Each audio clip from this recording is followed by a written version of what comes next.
Wabarakatuh Buya. Waalaikumsalam warahmatullahi wabarakatuh. Semoga Buya dalam keadaan sehat walafiat selalu dan dimudahkan langkah dakwahnya. Amin amin robbal alamin. Maaf Buya, mau bertanya. Diberitakan baru-baru ini Gubernur Jawa Barat akan mensyaratkan vasektomi bagi pria sebagai syarat untuk menerima bantuan sosial dari pemerintah.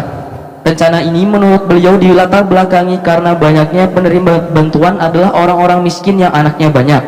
Menurutnya, jika tidak siap menanggung biaya persalinan istri dan seterusnya, maka jangan menjadi orang tua, sehingga vasektomi menjadi solusi agar bansos tepat sasaran. Bagaimana syariat menghukumi hal ini Buya? Pertama, ada rambu-rambu untuk semuanya. Jika Anda jadi pemimpin, jadilah pemimpin yang baik. Kalau jadi rakyat, rakyat yang baik. Itu kan kaidah. Pemimpin yang baik harus berusaha untuk selalu membuat perubahan yang baik. Tentunya membuat perubahan bersama-sama dengan melibatkan semua orang yang ada bersamanya atau di tempatnya untuk membuat perubahan. Rakyat yang baik itu bukan juga mengganggu pemimpin yang ingin melakukan kebaikan, tapi mendukung kebaikan yang direncanakan atau dilaksanakan. Kalau ada kekurangannya, ya kita membuat koreksi, membenahi dengan cara yang baik juga. Loh, kalau hidupnya begini kan enak. Kadang-kadang kesombongan kita sebagai seorang pemimpin diingatkan oleh rakyat untuk kebaikan tidak mau, atau rakyat tuh pengennya pemimpinnya malaikat, nggak punya kesalahan, ya nggak ketemu, nggak model seperti itu. Jadi ayo kita itu memandang semuanya sebagai mitra untuk ta'awun alal birri wat taqwa, tolong menolong dalam kebaikan. Mungkin bicara tentang Gubernur Jawa Barat, kalau diperhatikan ada upaya-upaya membuat perubahan menjadi lebih baik. Dari sisi ini tentunya kita harus dukung, bukan gubernurnya si A, si B, si C. Kepada semua pemimpin hendaknya kita punya cara pandang yang sehat, baik itu saya dukung atau tidak saya dukung. Kalau memang ingin membuat perubahan yang baik, maka ayo kita dukung kebaikan-kebaikannya. Kemudian jika ada sesuatu yang tidak baik, dan memang beliau-beliau itu kan bukan malaikat turun, akan tapi punya ijtihad mereka. Mungkin seorang insinyur ijtihad dalam ilmu kesehatan bisa saja salah dalam ilmu kesehatan, maka dokter bicara baik dong menjelaskannya. Ada lagi mungkin ijtihadnya seorang pemimpin tentang kebersihan, ternyata ada yang lebih ahli lagi, siap dong menerima kritik.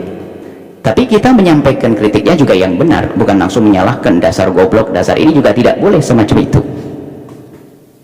Kalau mungkin di dalam urusan seruan pertanian misalnya, kalau ternyata menurut ahlinya tidak cocok, ya tinggal nyampaikan, Pak pemimpin sepertinya belum cocok, tapi tanpa harus membodohkan dan sebagainya. Kita ingin membangun satu cara hidup yang baik. Bahasa sederhana, jika aku di depan, aku akan menarik kuat untuk maju. Jika aku di belakang, aku akan dorong agar cepat sampai tujuan.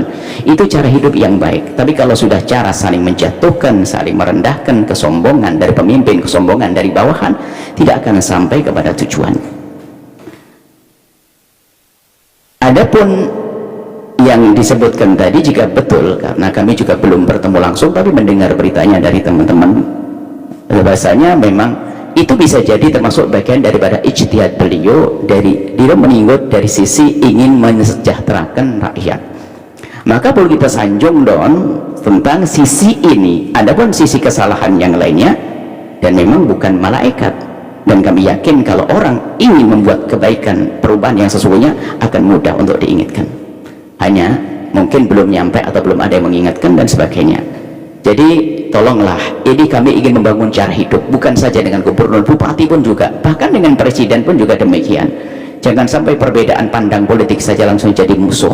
Kita satu bangsa, satu tanah akhir, kok gampang jadi musuh tuh ada apa sih? Nah gitu loh.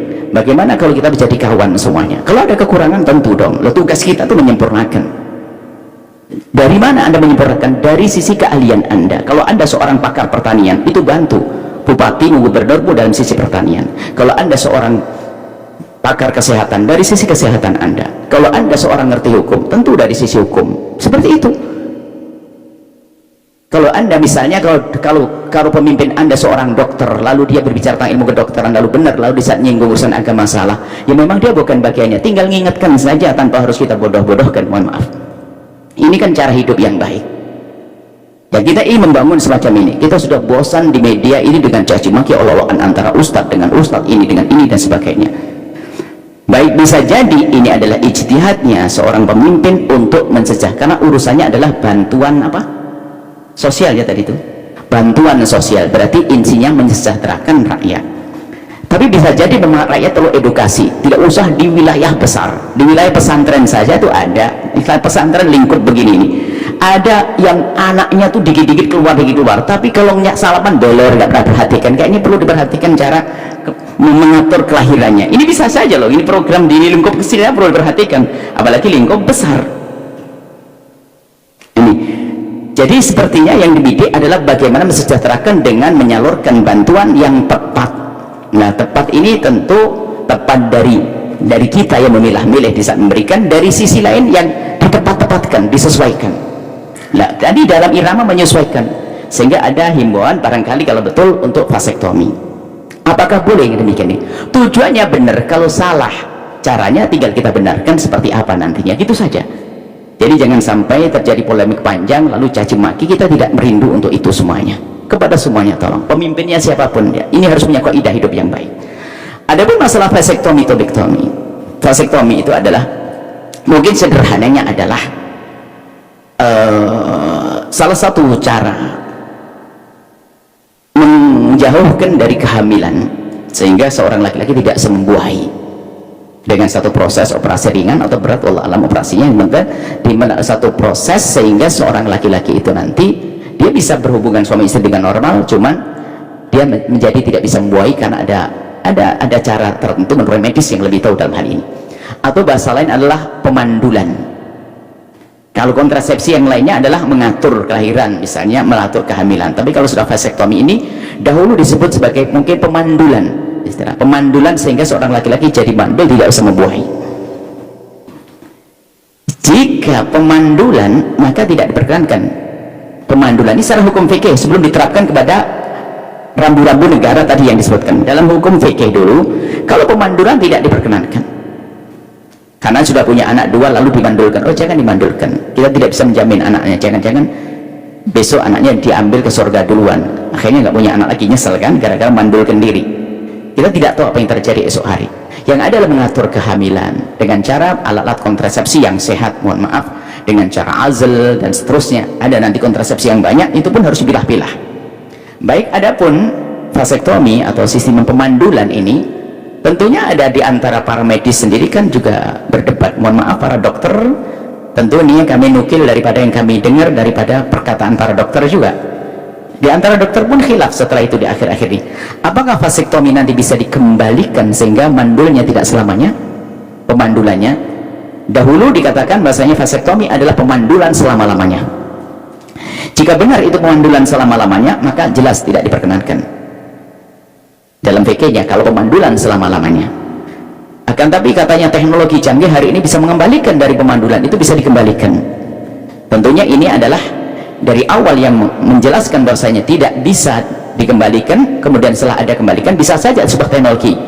Akan tapi sejauh mana kebenaran bahwasanya orang yang sudah divasektomi nanti bisa ada keperluan bisa dikembalikan lagi, sejauh mana kebenaran akan bisa dikembalikan lagi, berapa persen. Nah, artinya untuk bicara yang mengembalikan di antara para medis, para dokter belum sepakat juga, atau mungkin belum ada pembuktian, hanya secara teori atau bagaimana. Yang jelas bahwa melakukan vasektomi jika memang tidak bisa menjadi tidak membuahi atau pemandulan selamanya, itu tentu tidak diperkenankan, seolah mendahului Allah, pasti anaknya bakal besar, anaknya bakal hidup dan sebagainya. Kalau ternyata masih ada bisa kembali, itu pun juga proses berat, padahal biaya juga, itu kan juga mengeluarkan uang lagi dan sebagainya. Maka alangkah mudahnya jika diberi edukasi untuk mengatur kehamilan dengan cara selain itu, yang ulama tidak berbeda pendapat, ulama tidak menyalahkannya, dan insya Allah ini kalau ini sampai kepada pemimpin kita, gubernur, insya Allah akan, karena beliau memang seolah-olah ingin, memang saat ini ingin membuat perubahan, maka kami yakin akan didengar. Jadi bisa saja dengan cara yang lain diajari, dengan cara yang benar, apakah mungkin dengan azl, mungkin dengan, mohon maaf, dengan kontrasepsi yang mungkin dengan obat atau kondom atau apa yang lainnya. Sebab masalah kontrasepsi ini betul-betul diperhatikan, banyak yang menduga itu boleh menjadi tidak boleh. Yang jelas Islam tidak melarang harga mati begitu, karena ada orang yang memang tidak boleh hamil lagi. Seorang wanita, ini beda kalau wanita, jika wanita memang jika hamil akan membahayakan kehidupannya, maka boleh dia dimandulkan karena apa, membahayakan tentang kehidupannya dia, sah. Ada beberapa rambu-rambu. Intinya harapan kami, karena vasektomi ini adalah pasti ulama akan berbicara, seperti halnya kalau seorang pemimpin bicara tentang medis, tak tahunya menurut ahlinya juga tidak sesuai, pasti para dokter berbicara. Atau bicara tentang pertanian, ternyata orang pertanian akan berbicara, maka alangkah indahnya setelah itu merapat, kemudian kita diskusikan apa solusinya agar kehamilan kelahiran bisa dirapikan. Kalau dulu istilahnya keluarga berencana, tentunya dengan cara yang tepat, yang bagus, tanpa harus melakukan sesuatu yang berbenturan dengan syariat. Makanya orang hebat adalah dia berjalan tanpa menyenggol siapapun, tanpa menyenggol syariat, tanpa menyenggol dunia medis, tanpa menyenggol dunia yang lainnya. Insya Allah akan terjadi kedamaian dan akan sampai kepada tujuan. Jadi tidak harus mungkin melakukan sesuatu yang para ulama mengatakan tidak boleh. Masih ada jalan untuk mengatur kehamilan, ada kontrasepsi yang lainnya masih bisa. Yang terpenting kan edukasi, pendidikan. Jadi mungkin lebih tepat kalau seandainya setelah ini kita turun tentang bagaimana mengatur kehamilan dan sebagainya. Mohon maaf, ada orang dengan ekonomi lemah, tatoannya Masya Allah setiap tahun lahir bayi, nah, dan seterusnya. Ini kan juga perlu diberi pemahaman, dan alangkah indahnya kalau kita saling terbuka untuk bisa diberi masukan dan punya kerinduan untuk memberikan masukan. Hidup indah adalah dengan mudah mengingatkan dan mudah diingatkan.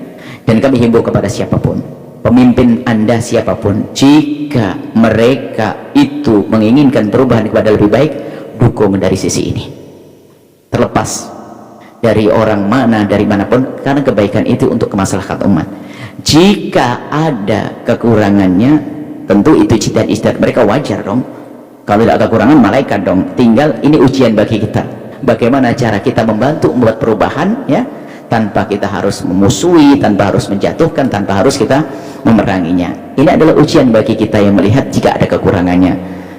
Kita jangan pandai berkomentar saja. Yuk kita bersama-sama bangun negeri ini, baik presidennya, gubernurnya, bupatinya, pak lurahnya, pak RT-nya. Ayo kita dukung dalam kebaikan. Ta'awanu 'alal birri wat taqwa, tolong menolong dalam kebaikan dan dalam ketakwaan. Ini saja. Semoga Allah Subhanahu wa taala menjadikan kita hamba yang saling mencintai karena Allah, dan semoga Allah menjadikan kita orang yang punya budaya baik di saat mengingatkan dan di saat diingatkan kita mudah menerima, mengingatkan dengan cara yang baik, hindari caci maki dan olok-olokan.